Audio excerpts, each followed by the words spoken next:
নমস্কার দর্শক বন্ধুরা, রে স্পোর্টসের পর্দায় আপনাদের সকলকে স্বাগত। এই মুহূর্তে আমি রয়েছি কলিঙ্গ স্টেডিয়ামে। গতকাল এফসি গোয়া পাঞ্জাব এফসিকে হারিয়ে ইতিমধ্যেই সেমিফাইনালে তারা পৌঁছেছে এবং তাদের প্রতিপক্ষ মোহনবাগান। আজ মোহনবাগান দল, যেটা সূত্র মারফত আমরা খবর পেয়েছি, মোহনবাগান দল আজকে নিজেদের টিম হোটেলেই রিকভারি সেশন সেরেছে এবং যে কজন ফুটবলার ফার্স্ট 11 গতকাল খেলেছিলেন তাদের প্রত্যেককে আজকে স্ট্রেচিং অনুশীলন করানো হয়েছে এবং যারা খেলেননি তাদেরকে নিয়ে মূলত জিম অনুশীলনই চলেছে।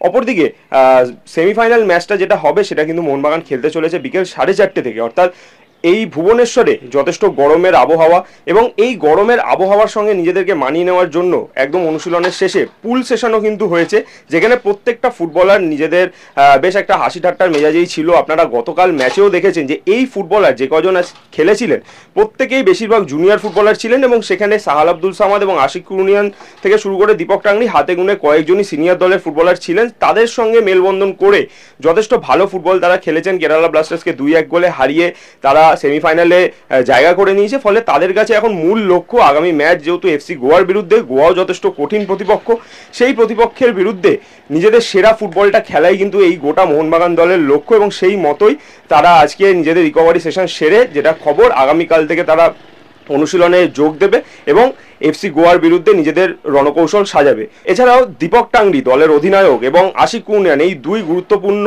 ফুটবলার, তারা কিন্তু দল সম্পর্কে যথেষ্ট বেশি আশাবাদী এবং তারা বলেছেন যে আমরা গত ম্যাচে নিজেদের সেরা ফুটবলটা খেলেছি এবং এই ফুটবলটাকেই আমরা কিন্তু বজায় রাখতে চাইব পরবর্তী ম্যাচগুলোতেই। অপরদিকে আশিক কুরুনিয়ান তিনি বলেছেন, আমরা এই প্রতিযোগিতাতে মূলত নিজেদের জুনিয়র দলটাকে নিয়ে এসেছি এবং জুনিয়র দলেরও প্রত্যেকটা ফুটবলার নিজেদের সেরা পারফরমেন্সটা করেছেন। আমরা চাইব নিজেদের 200% দিয়ে পরবর্তী ম্যাচের জন্য আমরা নিজেদের ফল করতে। এছাড়াও এই যে সুপার কাপে প্রত্যেকটা জুনিয়র ফুটবলার খেলতে এসেছেন, ম্যানেজমেন্ট কিন্তু যথেষ্ট ভরসা করেই প্রত্যেকটা জুনিয়র ফুটবলারকে যাতে তারা খেলার সুযোগ পান, কারণ আমরা দেখেছি সুহেল আহমেদ ভাট থেকে শুরু করে সালাউদ্দিন আদনান, তারা মূল দলের সঙ্গে দীর্ঘদিন অনুশীলন করলেও ম্যাচে খেলার টাইম পায়নি।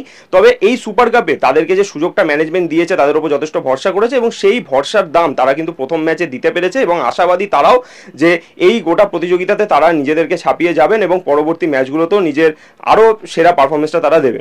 ভুবনেশ্বর থেকে ক্যামেরায় শুভম মণ্ডলের সঙ্গে সায়ন দে, রে স্পোর্টস।